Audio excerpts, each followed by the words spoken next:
Этот июнь в Москве выдался очень дождливым и пасмурным. И вот, наконец, сегодня первый солнечный день за долгое время. А все потому, что мы здесь, в Московском доме композиторов, поговорим с маэстро Левоном Амбарцумяном, мастером советской скрипичной школы, легендарным музыкантом и неисправимым романтиком. Пошли!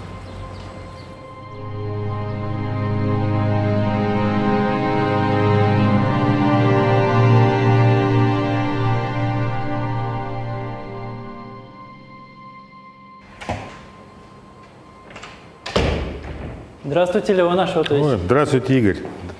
Рад Давно вас не видеть. виделись, рад вас видеть тоже. Как добрались? Да, все хорошо, спасибо.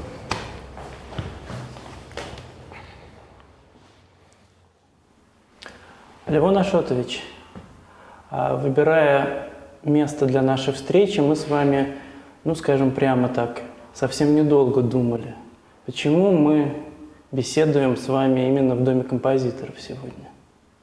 Ну, я думаю, в первую очередь, потому что вы композитор, а я исполнитель произведений современных композиторов, в том числе и вас. Вот. Но лично меня с этим домом связывает очень много, очень многолетняя история, которая, в общем-то, продолжается практически до сегодняшних дней, когда я приезжаю в Москву, в Россию, как минимум один раз я выступаю именно в этом Доме композиторов, в Большом зале. Мы сейчас находимся в Малом зале.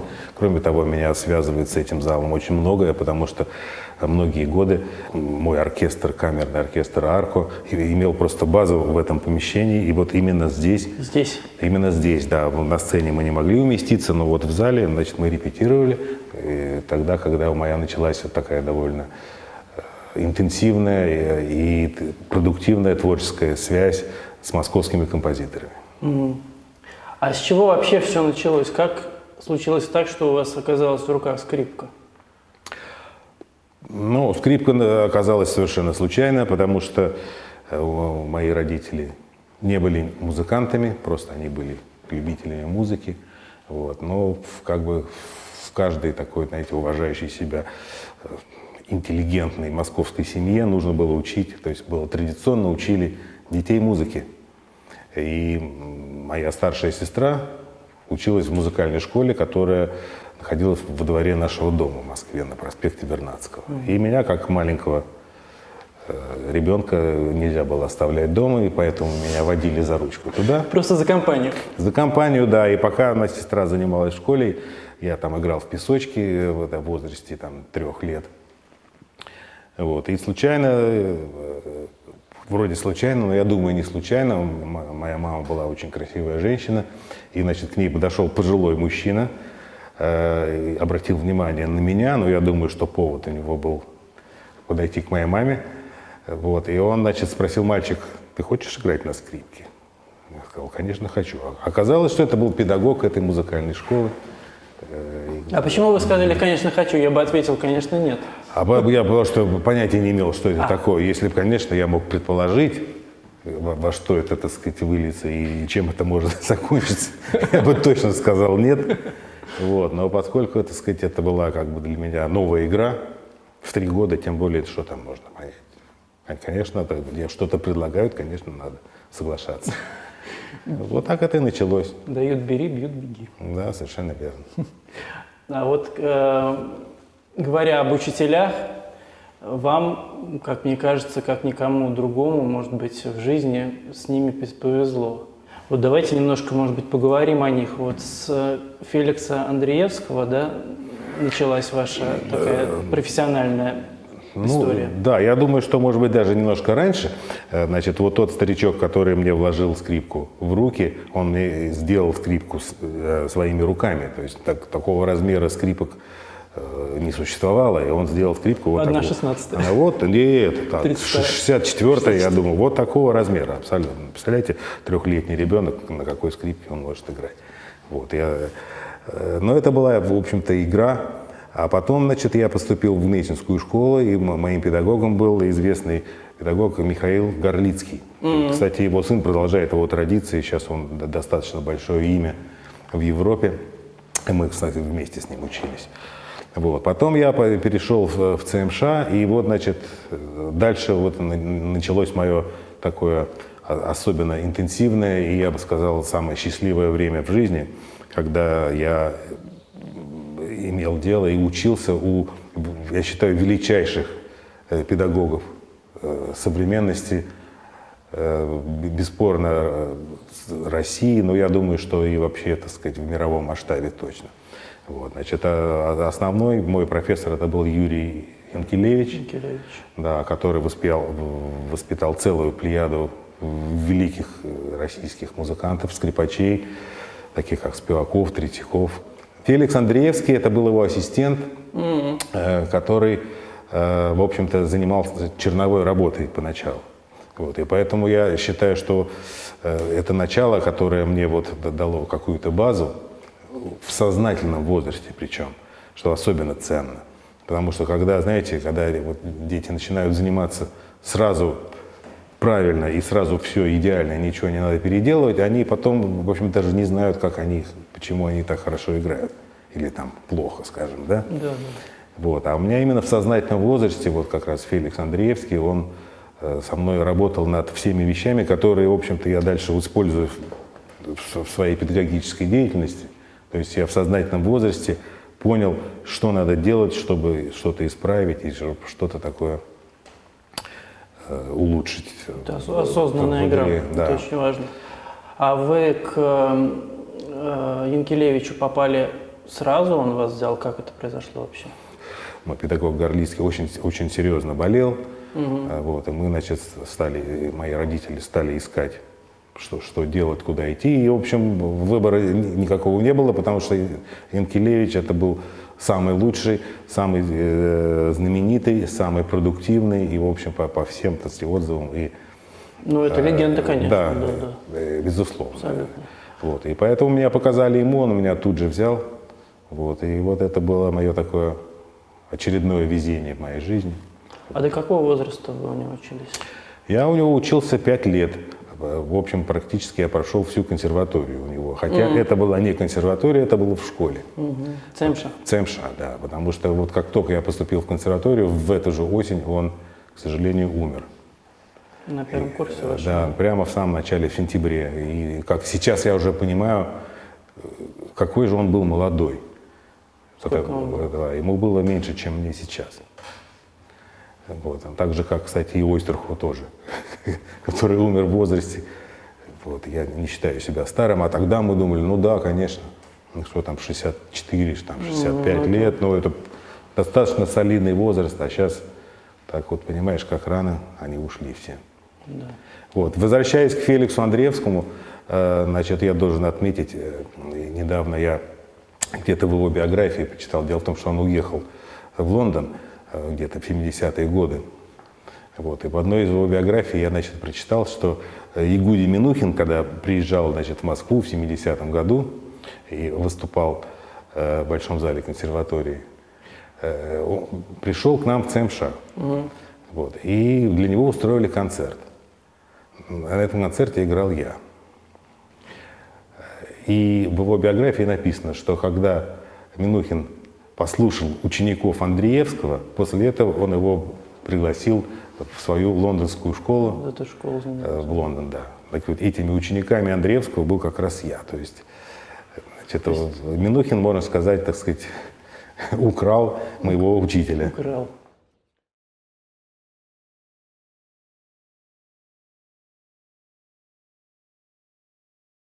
Я был свидетелем заката одной эпохи и начала другой. То есть советское искусство на моих глазах превратилось в российское. И я застал еще тех великих, о которых нынешняя молодежь знает только уже понаслышке. По книжкам. Да, или от таких, как я, от своих учителей. То есть такие великие музыканты, которых мне посчастливилось, как Ойстрах, Коган. Я видел Шостаковича, я видел Хачатуряна. Ну вот, например, кстати, мы у памятника Арама Ильичу. Хачатурян, да, я с ним познакомился в последний год его жизни. Вот. Я исполнял концерт его ученика Володя Агопов. Кстати, он довольно известный композитор, он сейчас живет в Финляндии, по-моему.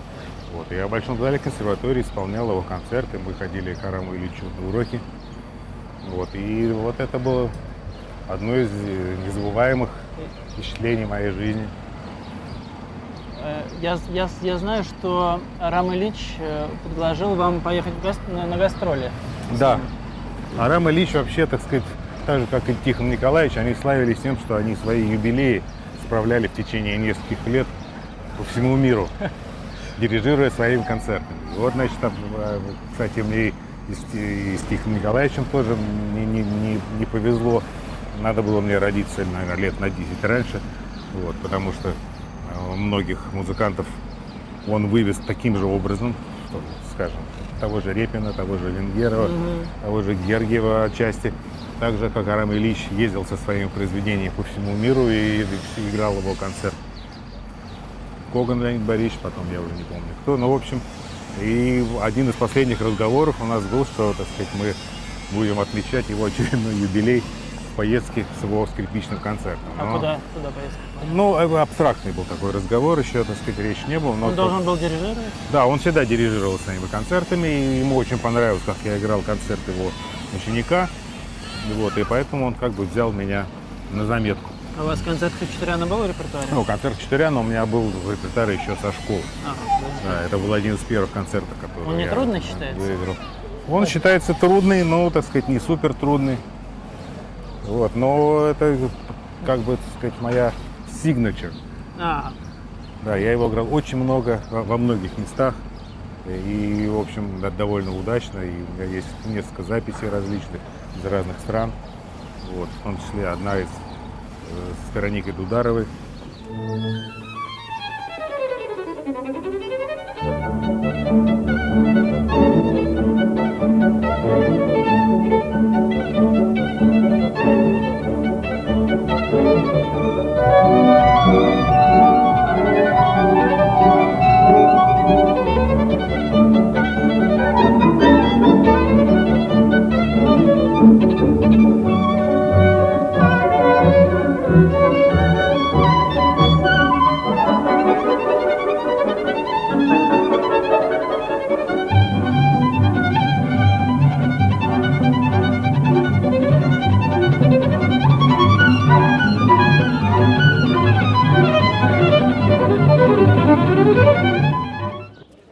С ней было очень хорошо, она прекрасно Правда? аккомпанировала, да.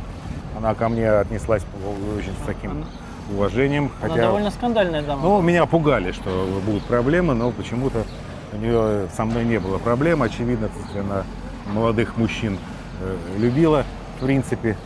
Вот. А я был совсем молодой тогда. И поэтому у меня не было никаких проблем, кроме, так сказать, таких очень приятных впечатлений и творческих, и чисто человеческих. И поездка эта с Хачатуряном. Не, никакой поездки не было, потому что Хачатурян просто ушел из жизни. Да, через некоторое время после того, как мы с ним познакомились. Ну что, пойдем Пойдем. потихонечку. А вот, возвращаясь к Янкелевичу, есть легенда, ну, мне рассказывали, что у него была бумажка, на которой были написаны ручкой, его рукой, будущие лауреаты конкурса Чайковского. И по этой легенде есть сведения, что там была фамилия Амбарцумяна. И это не случилось как раз из-за его ухода преждевременного. Это правда? Это абсолютная правда, с некоторым дополнением, что в этой бумажке были все конкурсы, существующие в тот момент. Значит, по тем студентам, которые у него в данный момент существовали, у него был план по каждому. И, значит, он эту книжку записную показывал мне. И вот я, к сожалению, мы ее не можем найти. Я, значит, попросил его племянниц разыскать в его архивах. Они сказали, что постараются, но вот до сих пор это все продолжается уже, не знаю, лет 30. Они никак не могут найти эту книжку. И в этой книжке был список фамилий там человек 10, наверное. И из них все так или иначе стали таки лауреатами, даже, так сказать, несмотря на то, что его уже не было. Вот. И то есть я точно знал свой план, что, значит, в 1973 году такой конкурс, написано первая премия, 1975 год такой конкурс, первая премия, 1978 год конкурс Чайковского, первая премия. А это вообще что это значит? Он влиял или он просто был уверен? Он был уверен. Правда? Он предполагал, и, как правило, дело в том, что, так сказать, у него на тот момент уже было 17 лауреатов первых премий. Была надежда, что я, так сказать, войду, так сказать, в эту плеяду, продолжать вот это вот победное шествие школы Янкелевича. А первый конкурс ваш был в Югославии? Да, первый конкурс был в Югославии, в Загребе. Конкурс Генрика Шеринга, да, это был первый конкурс, который он организовал имени себя, хотя конкурс был назван там в честь какого-то там хорватского неизвестного скрипача, музыканта, вот, но его организовал Шеринг, и, в общем, так получилось, что я попал на этот конкурс и победил. А вы с ним познакомились? Да, конечно, мы пришли в его роскошную гостиницу, где он там снимал целый этаж. Вот, естественно, был накрыт стол с черной икрой и водкой в основном. Ну, поскольку, так сказать, мы были русские, естественно, надо было русских угощать водкой и черной икрой. Вот. А он слегка был под шофе, как это и всегда с ним происходило, потому что Шеринг как раз был известен тем, что он, так сказать, подогревал себя круглосуточно и, так сказать, в таком в трезвом, ну, не то, что он был бы нетрезвый, но так слегка он выходил на сцену и играл совершенно потрясающим образом. Вот это мало понятно вообще нормальному человеку, как можно. Вот. Это измененное сознание уже. Да.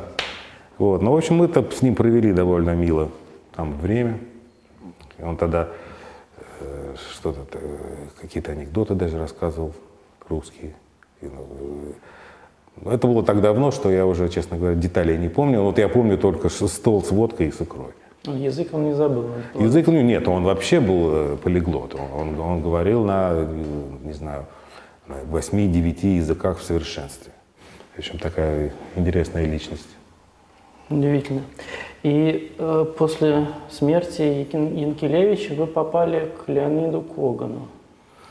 Да. Это по вашему желанию произошло? Ну, вы знаете, это желание тогда особо не могло быть никакого, потому что Янкелевич и Коган, они находились на одной кафедре Московской консерватории. И когда не стало Янкелевича, просто автоматически эти кафедры слились. Это стала кафедра Когана. Вот. И, значит, Коган сразу, так сказать, просто взял там 3 или 4 лучших, самых сильных и самых перспективных студентов из класса Янкелевича. Вот. Поэтому выбора особенно никакого не было. Вот. Да и, собственно говоря, и не должно было быть, потому что, ну, Коган — это бесспорно один из величайших скрипачей 20 века. Так вот, Коган, моя первая пластинка скрипичная, это был Коган «Концерт Паганини». То есть он был кумир. Все, что вот, все записи, которые, так сказать, пластинки, которые я покупал, это были моим эталоном. Да, и несмотря на вашу такую любовь, да, к творчеству Когана, ваши отношения, насколько я знаю, не очень сложились. Да, мои отношения с ним просто не сложились никак, причем я до сих пор не очень могу понять, почему он меня не взлюбил. Его педагогическая манера была совершенно ужасной.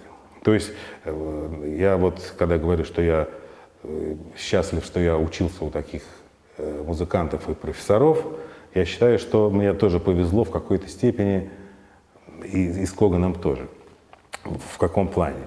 Я точно знаю, как не надо преподавать. Это тоже важно. Как ни в коем случае не надо общаться со студентами. Хотя я от него очень много взял, потому что какие-то такие вот скрипичные трюки и хитрости, который никто не мог знать, ни Янкелевич. Я даже думаю, что Ойстрах, так я смотрю по его редакциям скрипичных произведений, в плане, так сказать, владения хитростями и инструментальными Когану не было равных. То есть я многому чему у него научился. А что это аппликатура? Это в основном аппликатура, да. Аппликатура и какие-то стилистические моменты.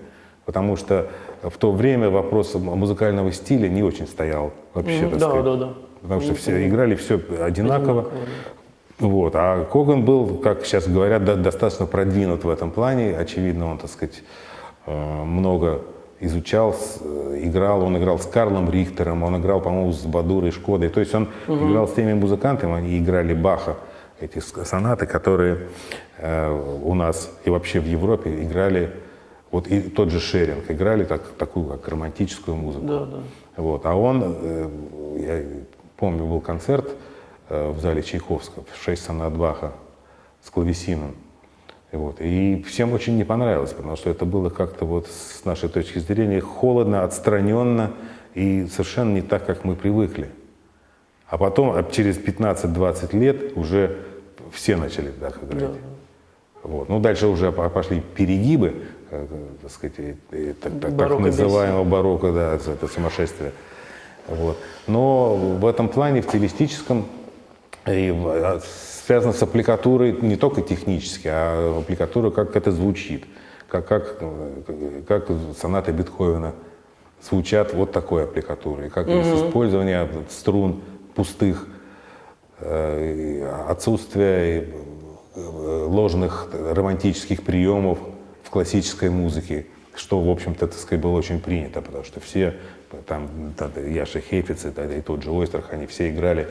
Все это так в романтической манере, и тот же Шеринг, его знаменитые Баха, сольные сонаты, что считалось эталоном, это, в принципе, с точки зрения стилистики немножко было не то. Хотя что то, никто не знает на самом деле. Но мы можем предполагать, это, так сказать, я об этом тоже очень много думал, что невозможно играть, это уже, так сказать, вопрос о музыкальных стилях. Мы не знаем, как играть Баха, предположим, но мы можем представить, по крайней мере, инструменты, как они звучали, какие были струны и в каких залах и аудиториях, или там церквях, костелах это звучало. И на это надо делать уже поправку, потому что Бах не слышал своих сольных сонат в Большом зале консерватории.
Но вот мне кажется, возвращаясь к Когану, он где-то вот в этом плане был впереди. Ну, не планеты всей, но, по крайней мере, Советского Союза. Многих. Да и не только Советского Союза. Я, кстати, никогда не думал о нем вот в таком ключе. Вы знаете, я вот когда у меня прошла обида и вообще все то, что, так сказать, в общем, в результате достаточно сильно он повлиял на мое развитие и моей карьеры в плохом смысле. Вот, когда, знаете, вот эта вся эмоциональность прошла, я стал его оценивать уже с более, так сказать, объективной точки зрения, и я стал находить очень много ценного в том, что он играл, не то, как он преподавал, потому что преподавал он, как мне казалось, я старался играть как он, вот, а он меня запрещал это делать. Вот, причем в достаточно такой унизительной форме. В грубой и, в общем, совершенно неприемлемой для педагога, для профессора, который, так сказать, общается с молодым музыкантом, студентом, который в начале его пути. Вот это как раз то, когда я потом дальше понял, что ни в коем случае, даже если ты видишь, что человек абсолютно бездарный, ему нельзя этого сказать. Он мог. Да, он совершенно откровенно говорил, что вас слушать будет никогда не интересно, вам нужно скрывать свое собственное «я». Я никогда не забуду такое выражение образное, что бутылка должна быть темной, чтобы не было видно, вода там или спирт. Такое замечательное образное сравнение молодого музыканта с бутылкой. Очень Вот, и вот так вот у меня уроки проходили с ним. Вот, поэтому пришлось... И вы от него сбежали? Я от него сбежал, да, и мне сказали, все, Он вам этого не простил? твоя карьера закончена. Да, конечно, он мне этого не простил, потому что в то время, это было советское время, попасть, так сказать, на орбиту без международного конкурса, без победы было просто невозможно. И тем не менее, вот начиная с конкурса Югославии, у вас пошла сольная карьера.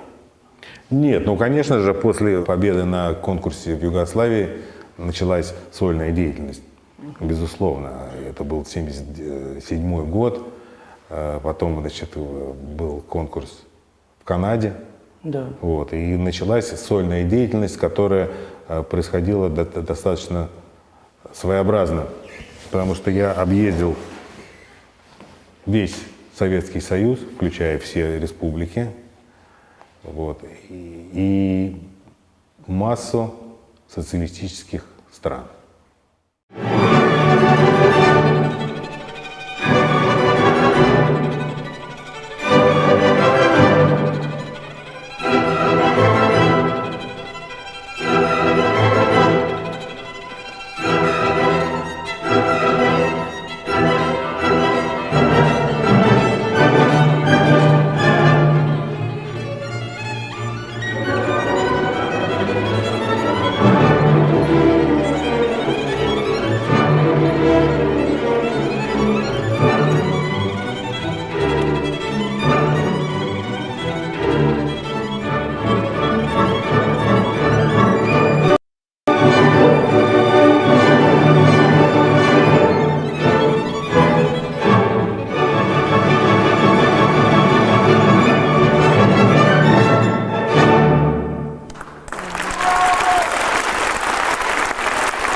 Ну, оказалось, что я, как и многие советские музыканты на тот момент, как тогда говорили, невыездной. Вот, то есть такая карьера у меня была советская, социалистическая, я бы сказал. И выяснилось это, да, я об этом узнал намного позже, где-то года через 4, когда я точно, вот, меня просто не пустили в Германию. И тогда выяснилось, что, оказывается, я уже давно, я думал, что просто, ну, дело случая, знаете, вот там не везет, то-то. Вот. Оказалось, что меня не выпускают на Запад. То есть вы были невыездным? Я был невыездным вплоть до перестройки. А это было, как вы считаете, связано с Коганом? Нет, это не было связано с Коганом. Отчасти это могло быть связано, но это было, я так понимаю, что это было связано с доносом одного деятеля, который написал плохой отчет о поездке в Канаду на конкурс.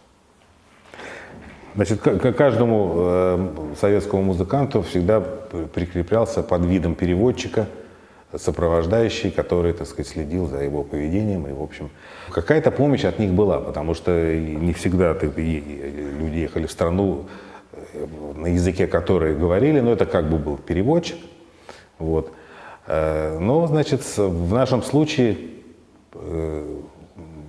с нами ездил человек, который был начальником отдела переводчиков Госконцерта. Вот. Но было известно, что его туда спустили в наказание за... Он действительно был работник органов. Вот. И он попался, у него, видимо, так сказать, такая некоторая, не скажу, болезнь. Он попался на провозе порнографической литературы. Его понизили в Госконцерт в отдел переводчиков. Вот. И вот когда мы туда поехали, я, так сказать, понимаю, что... Потому что он все время находился в номере, все время какие-то книжки читал. Вот. И я уже потом понимаю, что это были книжки, и не знаю, он, естественно, не показывал. Вот. Но дело не в этом. Что было самое неприятное, он все время провоцировал. Он все время говорил: вот черт возьми, вот почему у нас этого нет? Вот тут так, ну, представляете, мы ходили, это был 79-й год, ходили по Монреалю, столица Канады, да еще французской Канады. То есть там все настолько, так сказать, все не так, и все интересно и заманчиво, и опасно. Вот. И вот он все, вот смотри, а вот это, такие машины, а какие там, а кино. Смотри, вот там кинотеатр. Ну, в общем, все время подначивал.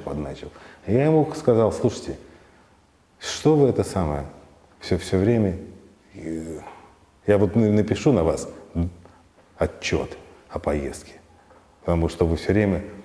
На что он мне ответил: пиши, вот если я напишу. Вот, ну, это как-то, знаете, в дружеской такой беседе это все прошло. Вот. Но после этого все, я не видел поездок за границу.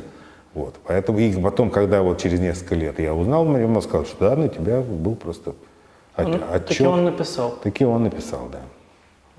Вот. Причем, столько музыкантов и столько всяких людей, таких важных, ходатайствовали, ходили в министерство, просили, все, нет, никаких. Сказали, что вот даже и не спрашивайте, и даже отвечать не будем. Понятно. Вот. И это все продолжалось до перестройки, когда меня вытащили просто-напросто. Я поехал на Цейлон по линии коммунистической партии. Значит, там был композитор, который был цейлонский коммунист. И он отмечал свой юбилей. Вот. И был такой замечательный директор Госконцерта в то время, это был 87-й год, Олег Смоленский, который слышал меня, как я играю. Вот. И он, значит, мне его секретарша звонит, говорит: срочно приезжай, поедешь на Цейлон. Я говорю: вы что, с ума сошли, что я там буду делать?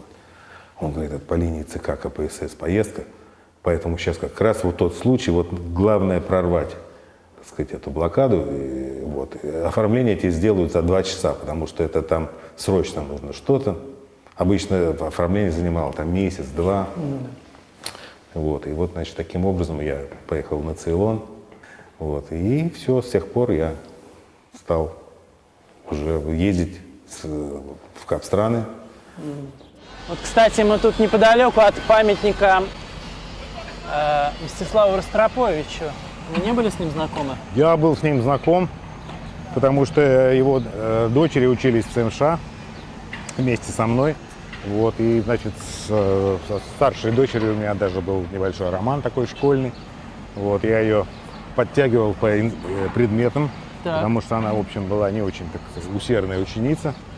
Вот, и поэтому, так сказать, я повысил ее отметки довольно существенно, за что у меня была вынесена благодарность ее классным руководителям. Ростропович собирался в Большом театре ставить оперу «Огненный ангел», и это было исполнение, по-моему, концертное, я не знаю, наверное, рождественское. В общем, он слушал, и в этот момент, когда мы зашли к ним домой, он сказал: ну-ка, старик, пошли слушать. И мне пришлось, я был в 10 классе, в общем, мне, честно говоря, не очень было интересно слушать оперу Прокофьева целиком в доме моей подружки. Вот, но пришлось... Потому что хотелось чем-то другим. Ну, конечно. Пришлось выпить очень много чаю и прослушать целиком Оперу Прокофьева. Ну, в общем, не вредно это, Но зато есть что вспомнить. точно.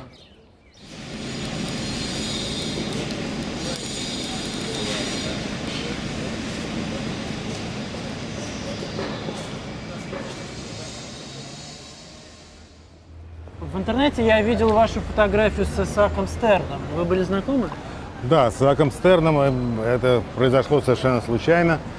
Я уже преподавал в Джорджии, и вдруг объявили концерт в соседнем городе, в Южной Каролине, что играет Айзек Стерн, Исаак Стерн, как его называли, они его называют Айзек Стерн. Вот. А у меня в архиве была программка его концерта в Москве 1964 года. Я на ней был, более там какие-то мои каракули, я там сидел, и, очевидно, от скуки что-то такое писал, какую-то глупость шариковой ручкой. Вот. И я решил, что у меня будет хороший повод подойти к нему. Вот. Мы поехали на этот концерт. Я представился ему, подарил ему эту программку, подарил свой диск. Мы с ним очень мило поговорили, сфотографировались. Вот. И, значит, после первого отделения, он играл в первом отделении, он закончил. Вот. Но я тоже решил, что мне там делать на втором отделении. Я, значит, выхожу на улицу, и вот тут произошло то самое знакомство на самом деле. Значит, я выхожу на улицу и смотрю, стоит Стерн со скрипкой, с женой и с телохранителем. И о чем-то разговаривают. Я подошел к ним, спросил, значит, что. А Стерн прекрасно по-русски говорил, естественно, мы с ним по-русски говорили и по-английски. Что случилось? Он говорит, да вот, тут кто-то запер нашу машину, и мы не можем выехать. И, значит, придется ждать до конца концерта. Целый час, второе отделение. Я говорю, ну давайте, я вас подвезу тогда, скажите, куда. Телохранитель так напрягся, сказал, нет. На что он сказал, it's okay. До этого я ему рассказал, кто я такой, значит, ну, в общем, нам назвал фамилии, которые, так сказать, гарантировали, что что это действительно, так сказать, безопасно. Вот. А у него в руках был инструмент. Гварнери дель Джезо уже по тем моментам он стоил миллионы долларов, то есть этот телохранитель был вместе с ним. В общем, короче говоря... Он на вас и больше за инструмент, чем за Стерна. Ну, бесспорно. Вот. В результате Стерн сел с женой в мою машину, и мы, значит, довезли его до гостиницы. Вот. И там такие занятные детали. Значит, мы едем, он мне говорит, здесь налево, здесь направо, здесь. Причем это город, какой-то захолустный город в Южной Каролине под названием Гринвилл, который, да, наверняка вы даже и не слышали, там такой маленький оркестр. Вот, я говорю, его жена спрашивает по-английски, Азик, откуда ты это все знаешь? Что-то от концертного зала, он знает, куда поворачивать. И он отвечает ей, honey, I know everything. Моя сладкая, я все знаю. Мне очень понравилась эта фраза, я теперь ее цитирую очень часто, когда меня спрашивают, откуда ты это знаешь, я говорю, да, я знаю все. А ваш оркестр «Арко» вы в это время основали? Оркестр «Арко» не назывался оркестром «Арко» с самого начала. Это был какой-то маленький оркестр при каком-то, не знаю, обществе музыкальном, кажется, вот, в котором работала моя будущая жена. Вот, меня пригласили художественным руководителем, и мы начали заниматься. Вот, и, в общем, так сказать, я достаточно уже имел богатый опыт этого дела, потому что я стоял у истоков оркестра Башмета, солисты Москвы. Вот, а поскольку Башмет очень много ездил в то время, гастролировал долго, то, в общем-то, занимался я. Вот. И, в общем, я набрался опыта, и поэтому, когда меня пригласили в этот оркестр, который потом стал оркестром «Арко», у меня уже был опыт, я уже знал, что надо делать, как работать, как что. А вы занимались с башметовским оркестром? Да, в его отсутствие я занимался с этим оркестром. Вот, и, значит, я целый год, я был, значит, 2 года, по-моему, или 1,5, я был концертмейстером этого оркестра. Мы, значит, сыграли несколько концертов. Вот, но потом получилось так, что наши дороги разошлись. Вот, и в этот момент как раз подвернулся вот эта вот идея нового оркестра. от которой, так сказать, мы начали заниматься. Мы съездили, значит, куда-то там в несколько поездок по Советскому Союзу, съездили в Казахстан, съездили еще куда-то. Вот. Ну, дальше началась уже история с композиторами. И примерно тогда же вы уезжаете из России. Нет, я все-таки не уехал из России в 93-м году. Чуть-чуть позже. Да. Из России я, в общем-то, не то чтобы уехал, а я поехал на 1 год поработать в Индиану. Университет штата Индиана — это, значит, один из самых престижных музыкальных заведений Америки. То есть Индиана University — это, скажем, Джульярдская школа, Кертис и вот Индиана. Это вот 3 таких вот крупнейших высших учебных заведений в США. И там был замечательный профессор Джозеф Гинголд. Он тоже воспитал достаточно много знаменитых музыкантов, в том числе Джошуа Белл, которого знают все. Вот. У него был инсульт. Причем это произошло в конце августа. Прямо перед началом учебного года. И нужно было, значит, каким-то образом найти ему замену. Значит, найти замену вот такую, какого-нибудь достойного профессора на замену взять невозможно, потому что все заняты. Единственное, значит, где можно взять? В России. Потому что, представляете, 92-й год. Вы, наверное, не очень представляете, что здесь происходило. Поэтому, значит, все в принципе, кто мог, сбежал, кто не мог, хотел сбежать. Мне сбегать совершенно не было никакой нужды, потому что я уже 15 лет работал в Московской консерватории, у меня был оркестр, но когда поступило приглашение из такого учебного заведения на год, тут отказаться было невозможно. Вот. И, соответственно, я, значит, поехал как раз в Индиану на год, чтобы заменить вот этого великого профессора Джозефа Гинголда. Но после года в Индиане, когда вы вернулись в Россию, место оказалось занятым? Место оказалось занятым, потому что это было понятно. На это место уже пришел другой скрипач, который до сих пор работает там, известный довольно человек. Пришлось обратно уезжать. Куда? Пока я был в этой Индиане год, я получил 3 или 4 приглашения в разные другие университеты. Вот. И из них я выбрал то, что, так сказать, мне понравилось больше, а там, где мне предложили лучшие условия, причем не то, что там лучшие материальные, а мне дали 4 стипендии и ассистента. Что значит 4 стипендии? То есть я могу иметь 4 студентов, 4 полностью стипендий, на которые я могу привозить откуда угодно студентов учиться, которые принадлежали лично мне. То есть вы распоряжаетесь, кому эти стипендии пойдут? Да, вот если вы хотите поступить на скрипку, предположим, то вам нужно сдать только английский язык, этот тест. Уж как вы играете, это уже я буду решать, и поэтому... Это заманчиво для профессора, конечно. Вот, конечно, это уникальные совершенно условия, и кроме этого мне еще дали ассистента, который мне будет помогать, которым стала моя жена, что, в общем, тоже достаточно было ценное предложение. Зачем им это нужно? Они только что построили комплекс концертных залов и здание как бы консерватории. Вот только-только. Оно даже еще было недостроено. То есть совершенно потрясающе. По последнему слову техники, прекрасные концертные залы, 3 концертных зала и учебный корпус, весь напичканный электроникой, всякими лабораториями музыкальными и все. Он говорит, мы построили такие здания, самый большой начальник, а заполнить нам нечем пока. Насколько вам тяжело далась иммиграция? Были ли какие-то трудности с ассимиляцией? Иммиграция мне не далась вообще ни с каким трудом, потому что никакой иммиграции не было, собственно говоря. Потому что я летал в Москву, раз там в несколько месяцев.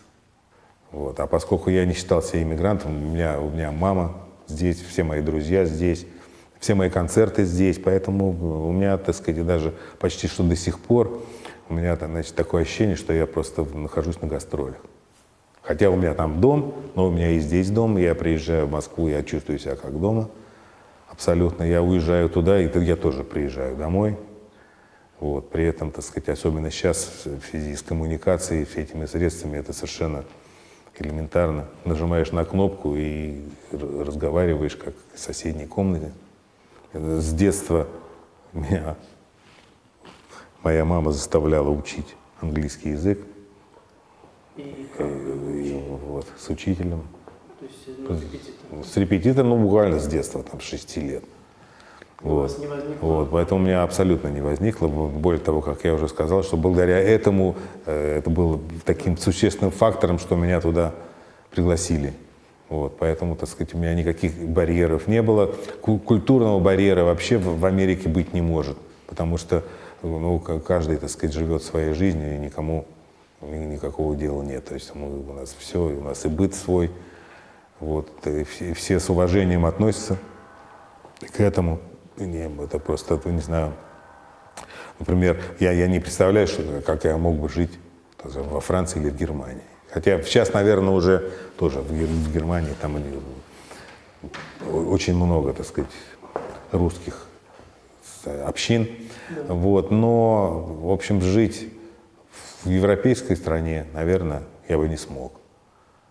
А вот в Америке, скажем, или там в Канаде, может быть, еще, не знаю, может быть, в Австралии, знаете, ну, как бы мы создаешь свой собственный мир, в котором живешь, идешь, преподаешь в эту так называемую консерваторию, в которой тоже у меня американцев, скажем, меньшинство. В основном это приезжие, в основном это там бразильцы, аргентинцы, корейцы, югославы, поляки, Чили, Перу даже.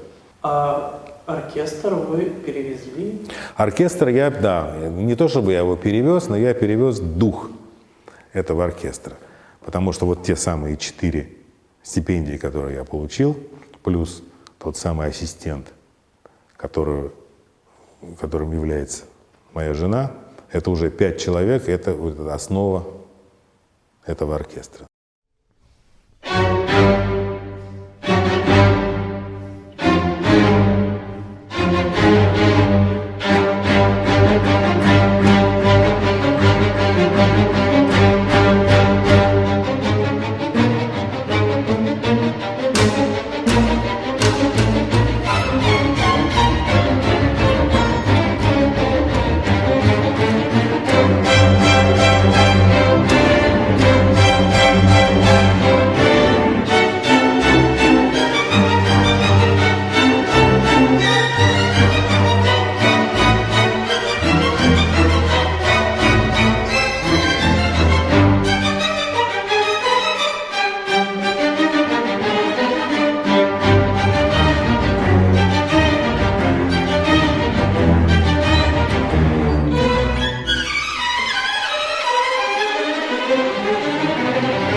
Оркестр «Арко» мы играли и в Бразилии, и мы в Италию ездили, и мы в Нью-Йорке в Карнеги-холле играли несколько раз.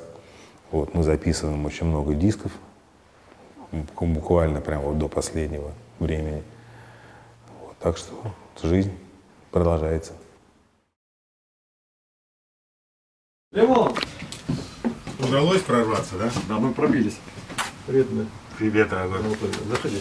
Здравствуйте, Игорь. Михаил. Да, я вас знаю, я вас видел на концерт. Видели? Да. На каких концертах? Ну, у Левона Шотовича, На в моих, на частности. каких еще? Левон, я на твоих концертах последний раз был лет 15 Ну, назад. только ему не 19 лет. Не, ну не 15. Я помню, вы даже вставали. В музее Глинки здесь был концерт. И, было. Да, Левон Ашотович рассказывал, что он играет на ваших инструментах. Это было очень давно, правда, вы помните. Ну, лет 8 назад. Ну, так мы уже такие старые. Да, про это вообще уже не говорю. Леон Ашотович, а вы на скрипках Михаила с каких пор играете? Я думаю, что лет 20. А Ну, до этого у вас быть, какой чуть меньше. инструмент был? Ой, до этого чего у меня только не было. У меня был Страдивари, у меня был Гваданини, у меня был еще Страдивари, у меня был еще Гафрилер, а потом еще Страдивари. 3 или 4 Страдивари, принадлежащих к госколлекции. Сначала СССР, потом России. Потом, я не знаю, они, по-моему, перешли как бы в подданство музея Глинки, кажется, или нет? Или... Ну да, с 2010 года инструменты были переведены к нам под нашу опеку. То есть это сейчас госколлекция считается как бы отделом музея музыки. Но с правом выдачи инструментов арендаторам, потому что музейный фонд, он в принципе не выдается. Из музея нельзя выдать инструмент. А госколлекция имеет особый статус, и она хоть и считается отделом музея, но госколлекция имеет право выдавать инструменты абонентам. Все-таки имеет. Ну, то есть у меня, в общем, половина всех моих дисков записана на тех инструментах, а половина уже на инструментах Михаила, моего друга. А почему перешли-то? Почему я перешел? Потому что... Почему я перешел? Понятия не имею. Просто ты играл на Страдивари, зачем ты перешел на мои инструменты, я не понимаю. Ну, просто к тому моменту ты уже не мог играть на Страдивари, потому что ты уже жил в Америке.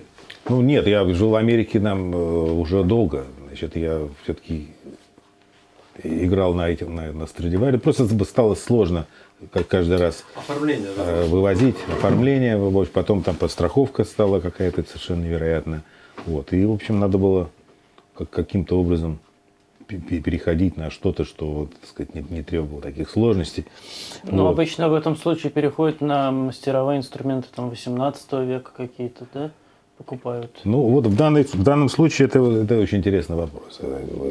Я перешел не на инструмент какого-то века, я перешел на инструмент, который мне понравился. Который звучит, да? Да, и, так сказать, вот у нас с Мишей давняя дружба, и я на многих инструментах играл, да, начиная там чуть ли не с самых первых. И, значит, в какой-то момент я вот остановился и сказал, все, вот это вот оно.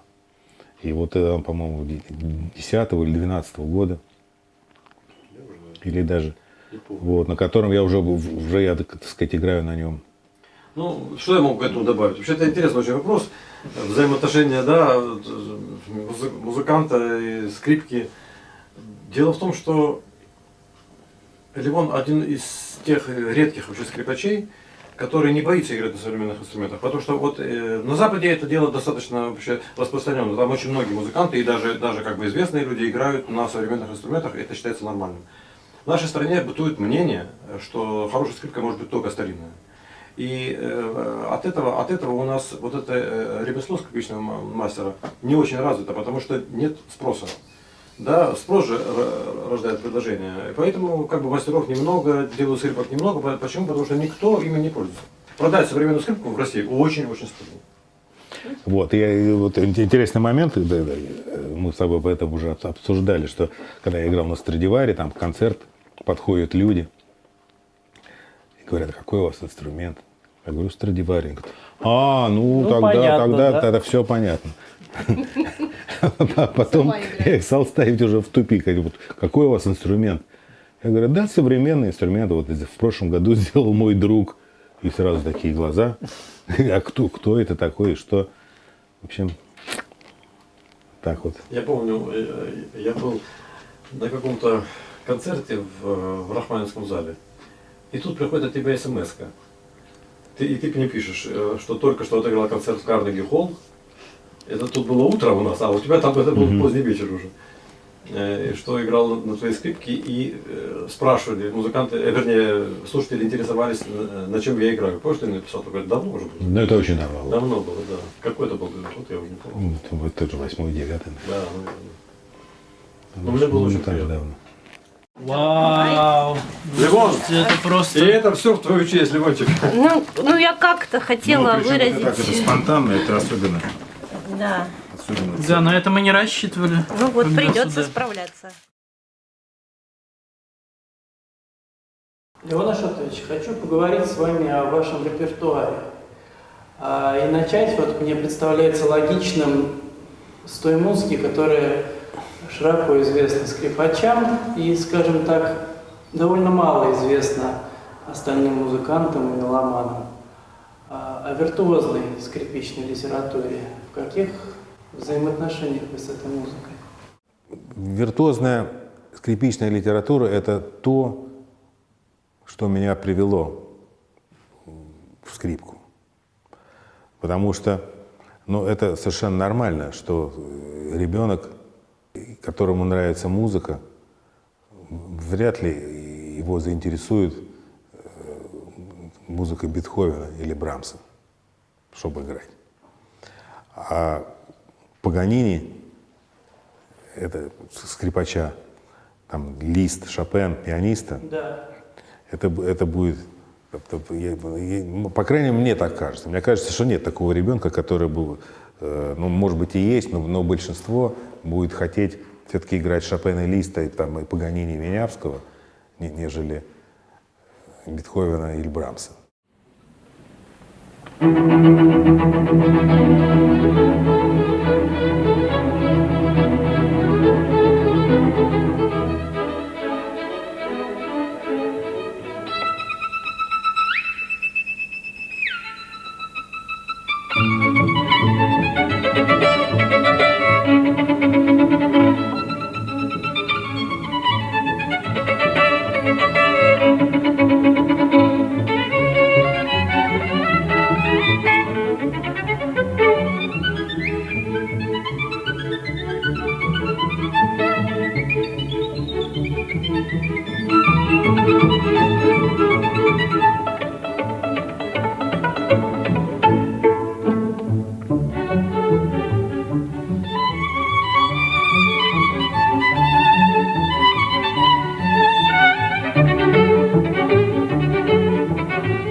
Сразу вспоминается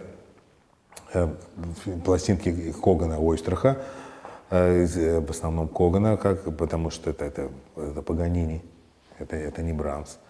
Вот. И фортепиано — это, конечно, тоже Лист, Шопен.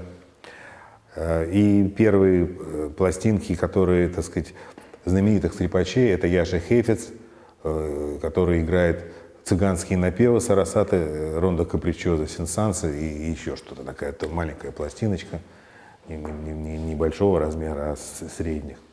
Вот. Это первые, так сказать, купленные на свои деньги уже после того, как уже я начал заниматься на скрипке, когда уже появились карманные деньги, которые, так сказать, вместо того, чтобы там купить бутерброд, значит, спускался в магазине «Мелодия» на то, что там попадалось на глаза, в первую очередь. Вот. Поэтому, конечно, я не знаю, опять же, это очевидно или не очевидно, но для меня мой путь это был именно через это.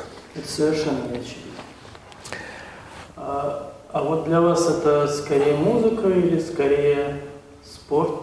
Нет, это скорее романтическая музыка. Да, потому что мне это было интересно, это меня увлекало.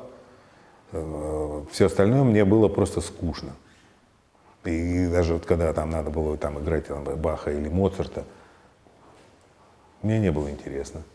А когда мне давали какую-нибудь там пьесу, не Паганини, конечно, но я не знаю. В общем, короче говоря, я так думаю, может быть, это я. Может быть, я просто романтик по своей сути музыкальной.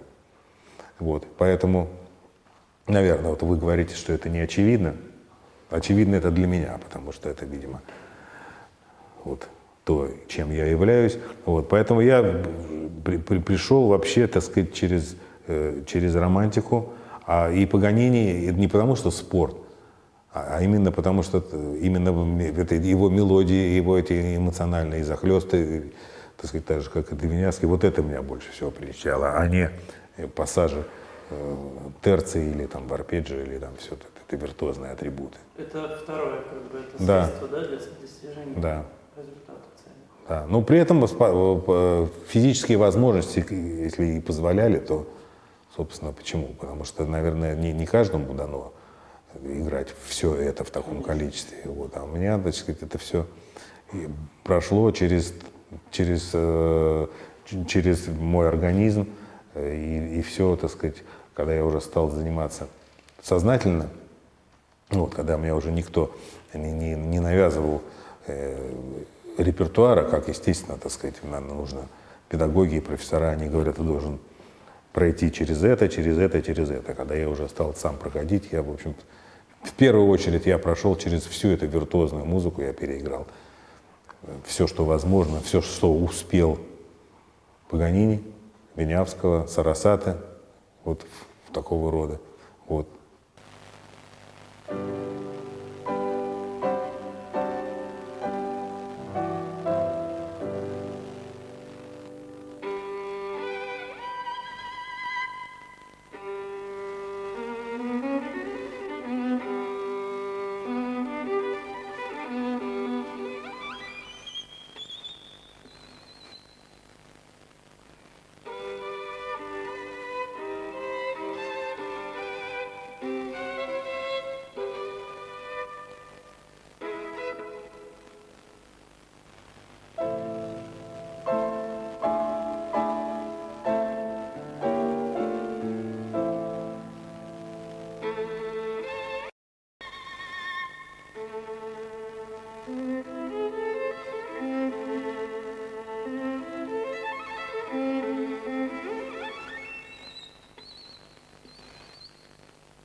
Ну, а дальше уже пошло, опять же, через романтическую музыку.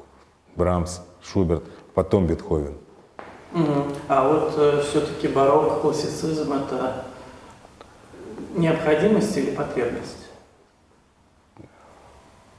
Я думаю, что это скорее потребность, потому что необходимости особой нет. Это если вот… ну, я к барокко так и не пришел. Я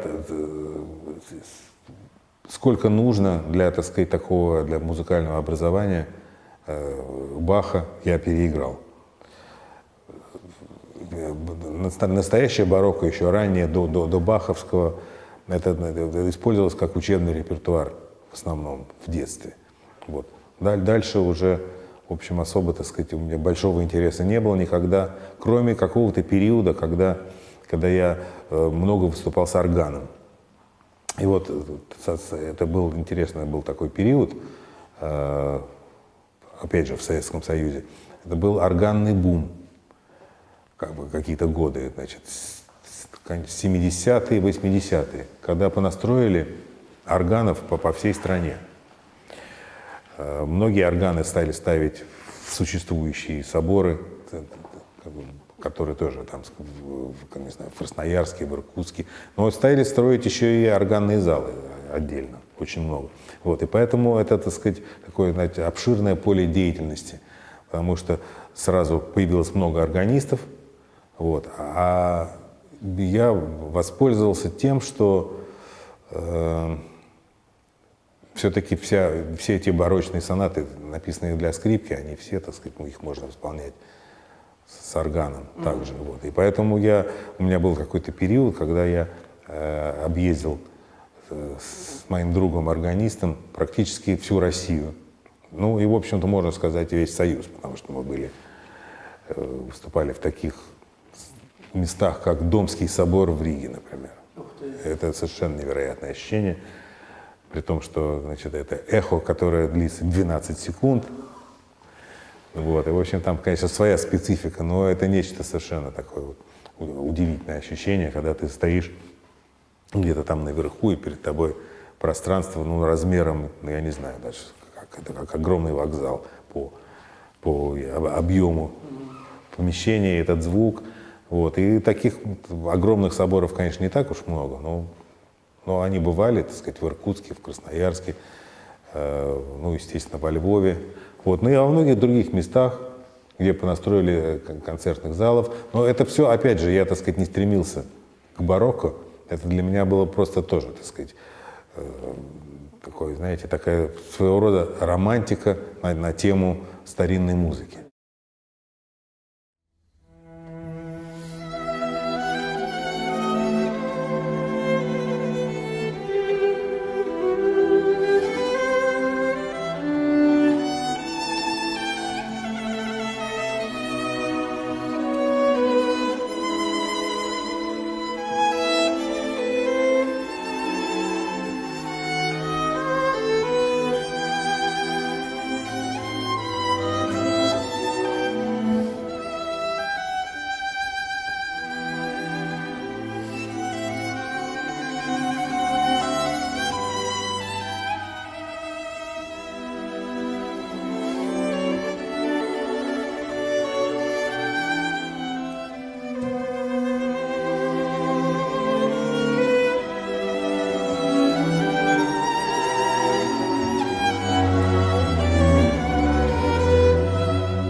То есть вот таким аутентичным исполнением вы никогда не интересовались? Нет, я не интересовался, и более того, я считаю, что это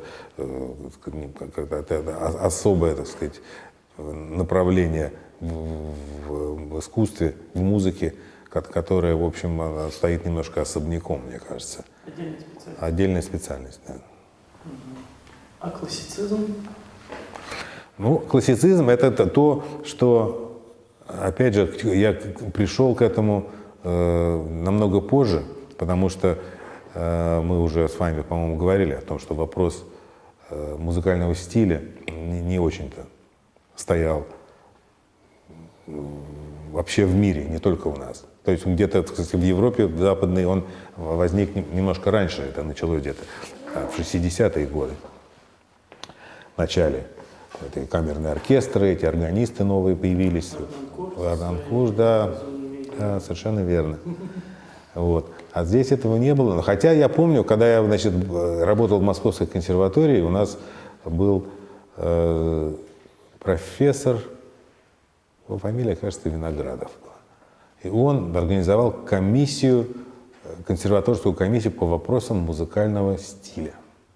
И меня каким-то образом он туда привлек. И вот я тогда стал задумываться, что такое музыкальный стиль. Вот, потому что, например, если послушать, как играет Ойстрах концерт Моцарта и концерт Чайковского, вы разницы не увидите, в общем-то, большой. Так же, как и многие другие. Понимаете, это вот как раз, вот мы уже тоже говорили, что это Коган, он как-то немножко по-другому это все играл, вот, и где-то у него уже взгляды были более передовые. Вот. А так до этого это все была романтика. И вот тут-то я стал интересоваться этим, потом я уже стал вспоминать какие-то моменты, которые я от того же Когана взял, когда я ему первый раз принес сонату Бетховена, которую я играл по редакции Ойстраха. И вот, значит, он мне сказал, что нет, это все нельзя, надо аппликатуру принципиально менять, потому что это будет все звучать совершенно по-другому. Вот. Но это, так сказать, такая вот деталь. А что там, на более низких позициях играется, да? Да, в основном это первое, на более низких позициях, использование открытых струн. Вот. Ну и, соответственно, дальше, так сказать, более строгое придерживание штрихов, которые написаны в нотах. То есть больше теташи научили? Если там не написано слитно играть, так и не надо играть слитно, хотя слитно это удобней. То есть вот это опять же, так сказать, отказ от этих всех романтических редакций, уже даже в плане штрихов, потому что штрихи в классической музыке это не вниз-вверх смычком, а это фразировка. Если стоит лига, это означает, что оно звучать должно так, а не для удобства и, так сказать, в какую сторону двигать рукой. Вот. Ну, вот так это, если примитивно рассуждать, то, значит, моменты аппликатуры и моменты штрихов, в смысле вот вверх-вниз, и моменты штрихов, опять же, так сказать, если упростить, насколько длина каждой ноты, как она начинается, как она заканчивается, как она звучит, вот эта вот артикуляция, в общем, так сказать, вот артикуляция и фразировка, это в основном, я бы сказал, основные тезисы, которых не существовало до, там, не знаю, 60-х годов. В скрипичном искусстве точно. Я, так сказать, не очень в курсе, как пианисты относились, так сказать, к этому. Видимо... на Глена Гульда смотрели как на не очень здорово. Да, видимо, тоже. Это же все в то же самое время начало происходить.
А вот если вернуться к романтизму, вот к такой простой романтической музыке, да, мы скажем как условно простой, да, безумно простой и настолько же безумно сложный, да, вы, очевидно, что пришли не в юности. Да, вы очень четко поняли меня и прочувствовали. Да, в юности, ну, что считать юностью? Если юность — это подростковый возраст, в котором, так сказать, вот было переиграно вообще все это, то да, оно, в общем-то, все же относительно. К Брамсу я пришел, я думаю, что уже после 20 лет. Вот это тоже можно считать юностью. Вот, потому что у меня уже, так сказать, особый интерес вот к этим вот ужасам Паганини и Винявского, особый интерес уже прошел. Вот, и дальше Чайковский, Брамс, вся эта романтика типа Франк. Шуберт немножко позже, потому что сначала у меня был Брамс. Я переиграл всего Брамса, конечно, так сказать, и записал все сонаты, причем я их записал 2 раза. С разницей в 20 лет. Не знаю, вот иногда мне хочется взять и сравнить, есть ли большая разница. Я вообще, честно говоря, не очень уверен. Хотя надеюсь, что есть, да. Есть, да? Стало намного хуже, наверное. Нет, стало по-другому. И мне кажется, что, мне больше нравится поздняя запись. Ну, да, наверное, Брамса надо играть все-таки не в 25 лет, а хотя бы в 45. Вот эти сонаты. Я вообще первый раз услышал к своему стыду скрипичные сонаты Брамса только вот в вашем исполнении. И полюбил их вот благодаря вам, на самом деле. Ну, это очень приятно слышать. Да, Брамс, конечно. Шуберт позже. У меня Шуберт был скучен почему-то.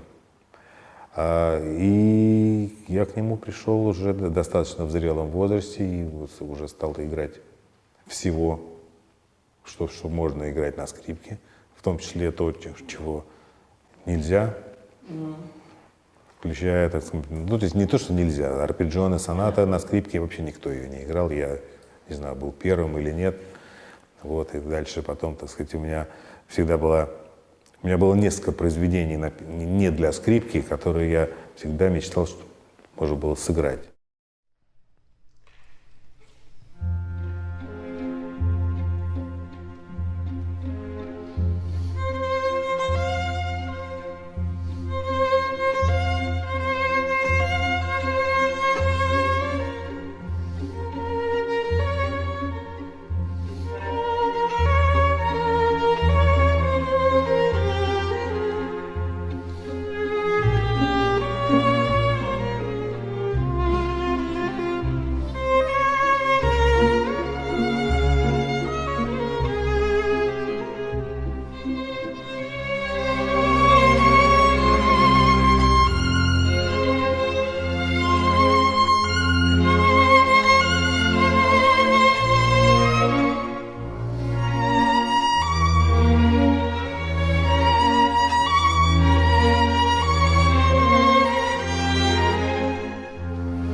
Вообще откуда, то есть это же был и виолончельный Брамс, и был кларнетовый Брамс, откуда такая вот потребность к транскрипции?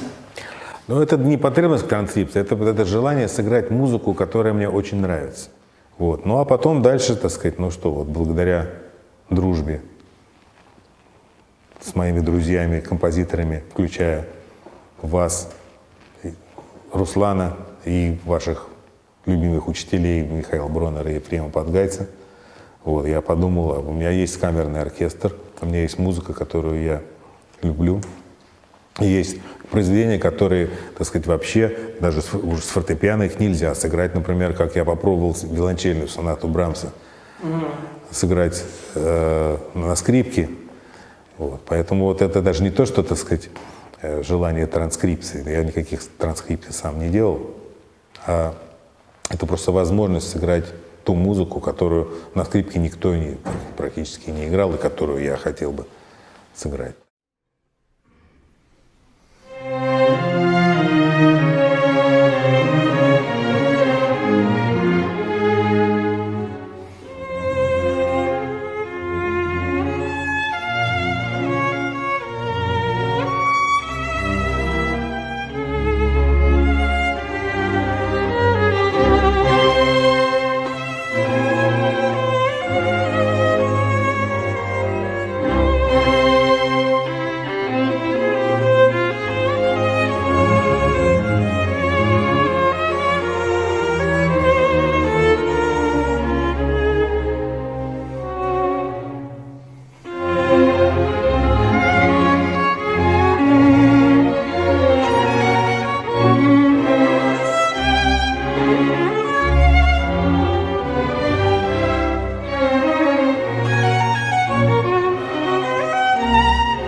А раз уж мы заговорили о современных композиторах, то тут, конечно, предстоит нам серьезный разговор.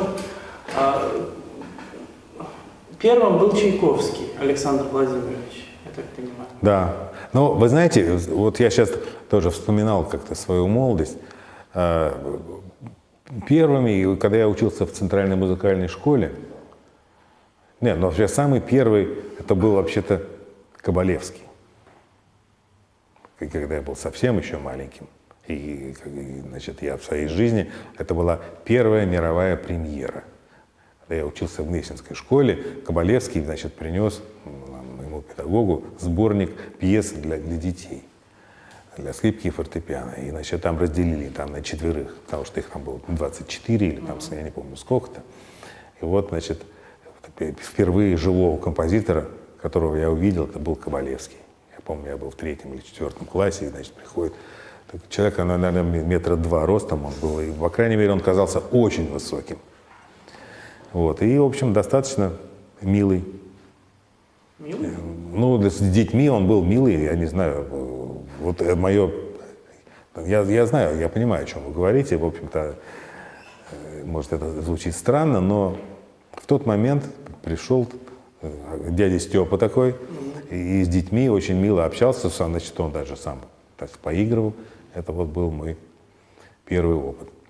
Вот. А потом, в общем, уже таком на солидном уровне, это был Александр Чайковский, чей концерт для скрипки и альта мы сыграли с моим оркестром, потому что он был написан для Башмета и Третьякова, но они были очень заняты, и, значит, Саша Чайковский сказал, что я уже отчаялся, и уже думаю, что никогда я не дождусь, поэтому давайте сыграем. И вот мы сыграли этот концерт, мы, значит, с замечательным альтистом.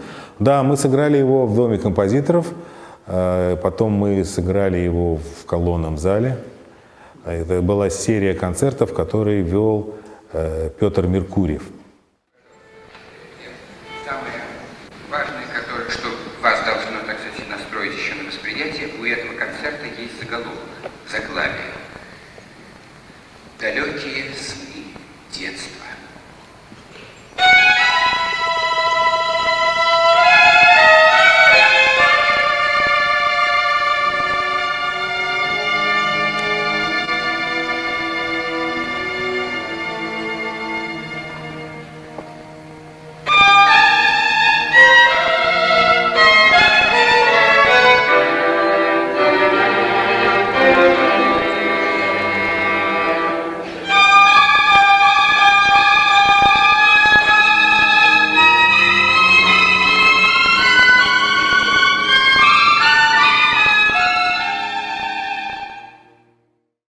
Значит, одно отделение мы играли любую музыку классическую, и одно отделение это были премьеры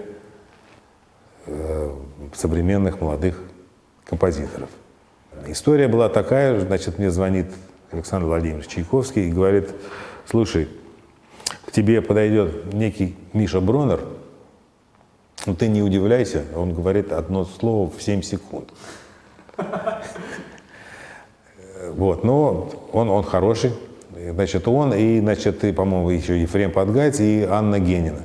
В общем, вот они как-то занимались вот этим абонементом, это был проект, вот музыка, значит, классическая, и музыка современная, и абонементы, которые проходили одновременно в консерватории и здесь, в Доме композиторов.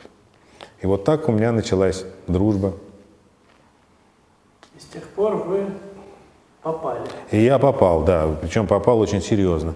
Это не только с оркестром это было связано, но еще был, вообще у меня был такой, знаете, звездный час, когда «Московская осень», еще, это был, наверное, последний раз, когда она проходила в Большом зале консерватории. В тот сезон я сыграл 2 концерта с большим оркестром. Это был концерт Михаила Борисовича Бронера и концерт Чайковского для маримбы и скрипки.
Я помню, что это был полный зал, потом рецензии в газетах, огромная статья Устинова в «Музыкальном обозрении», там, не знаю, на 3 страницы. Вот. И, в общем, жизнь-то была какая интересная и насыщенная в то время.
вы скажете про армянских композиторов, которых вы тоже довольно много играете?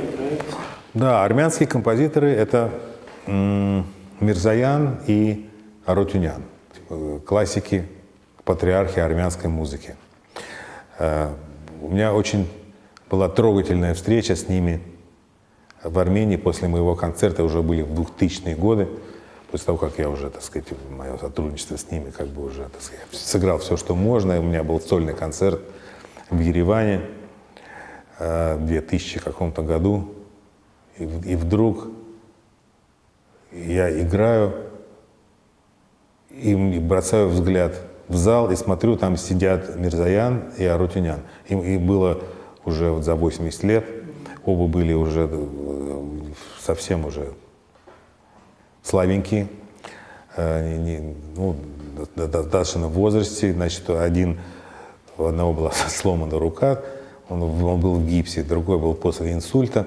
Это я потом узнал, значит, они, пришли в артистическую меня поздравлять. И такие, знаете, два святых духа. С Мирзояном я познакомился, будучи концертмейстером вот этого знаменитого оркестра солиста Москвы под управлением Башмета. Его знаменитая симфония для струнного оркестра и ударных, которую мы играли на каком-то фестивале, и потом мы играли в Армении. Вот тогда я познакомился с Мирзояном, и мы с ним достаточно хорошо подружились. Вот. Потом дальше тоже особенно, так сказать, я с ним общался очень часто, потому что он был председателем Союза композиторов Армении, а небезызвестный нам дирижер Валерий Гергиев был главным дирижером Ереванской филармонии. Да? Да. До того, как он стал. Он был вторым дирижером в Кировском театре при Темирканове. И главным дирижером Ереванской филармонии. Вот. А перевалочным пунктом у него был мой дом в Москве. Когда вы начали преподавать? Преподавать я начал, будучи еще студентом. И когда я перешел в класс Безродного, это был 75-й год, я был на 3-м курсе. Да. Безродный в этот момент, у него началась очень активная концертная деятельность. Очень активная. Он возглавил так называемый Баршаевский оркестр, потому что Баршаев покинул Советский Союз, и главным дирижером Московского камерного оркестра стал мой профессор Безродный. И начались гастроли по 3 месяца, там, по 4. Вот, и в результате, у него был огромный класс. И этот класс он оставил на меня. То есть я занимался... Студент? Да. Я занимался с его студентами, причем некоторые из них были старше меня. То есть неформально мой педагогический опыт начинается с 20 лет. Вот. Ну, а дальше ассистентура, стажировка через 2 года, и дальше уже это все официально. Вот. То есть я начал преподавать именно тогда, когда я начал уже выступать на скрипке, как солист.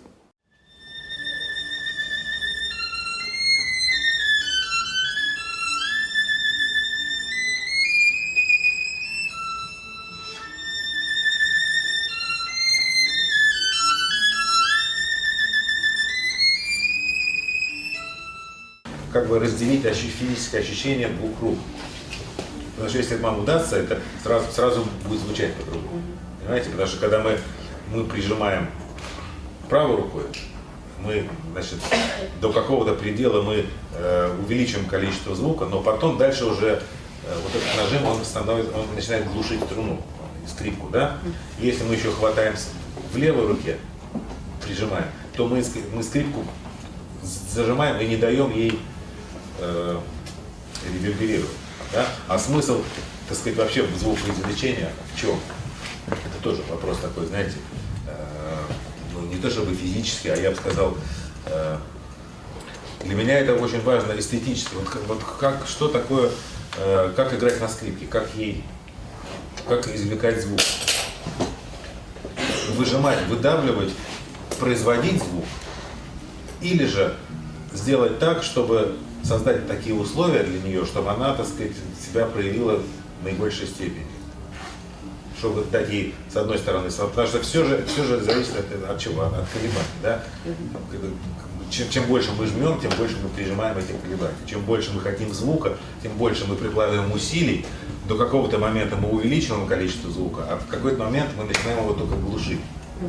И вот это создается такая иллюзия, особенно по духам, что когда ты еще, особенно это вот слово, я с одним из своих очень хороших студентов столкнулся, он говорит, project, значит, проектирование звука. Я говорю, ну что за, когда я играю на подставке, давлю, звук, значит, проектируется. Я говорю, он не проектируется.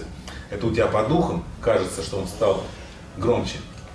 На самом деле, чем больше ты, так сказать, делаешь, чем прижимаешь к подставке и придавливаешь, скрипка теряет свои, так сказать, вот эти качества. Ты уже все равно играешь ты на Страдивари или там на этом, или на искусственном какой-то консервной банке, потому что смысл звука в том, как мы даем колебаться струне и что такое корпус, это резонатор. Вот. И тоже, когда иногда играешь, вы иногда чувствуешь, как она прям дрожит в руках, да? А иногда она не дрожит, потому что мы не даем ей. То есть надо все время пытаться создать такие условия для скрипки, чтобы она дышала. Левон Ашотович, а у вас музыкальная семья и почти все играют на скрипках. Расскажите, пожалуйста. Да, почти все. А был какой-то момент, когда все играли на скрипках. Серьезно? Да, потому что, моя жена, она скрипачка, она мне ассистировала, концертмейстер моего оркестра, во-первых, во-вторых, она помогала мне в работе педагогической и помогает до сих пор. Она прекрасная солистка и педагог. Вот. Но, естественно, для нас было, всех детей, у меня моя старшая дочь, которая в Москве, Маша, скрипачка в оркестре Федосеева, скрипачка, но она действительно уже профессионал. Вот. И мои дети, Саша и Аня, начали играть на скрипке. Вот, доиграли, он доиграл до капризов Паганини. Ух ты! Вот, и так я понимаю, что мне это очень обидно, потому что он в его возрасте, мне кажется, был даже покруче, чем я в его возрасте. Ничего себе. Вот. Единственное, конечно, место было плохое. Чтобы продолжать карьеру, нужно иметь окружение, нужно иметь конкуренцию, а там его не было, поэтому, так сказать... В Жоржеве Мессине. Да. Вот. Поэтому он так доиграл на скрипке, сейчас он ее иногда берет в руки, но вот, в общем, он пошел совершенно по другой линии. Вот. А дочка, которая тоже играла на скрипке, вдруг она начала петь.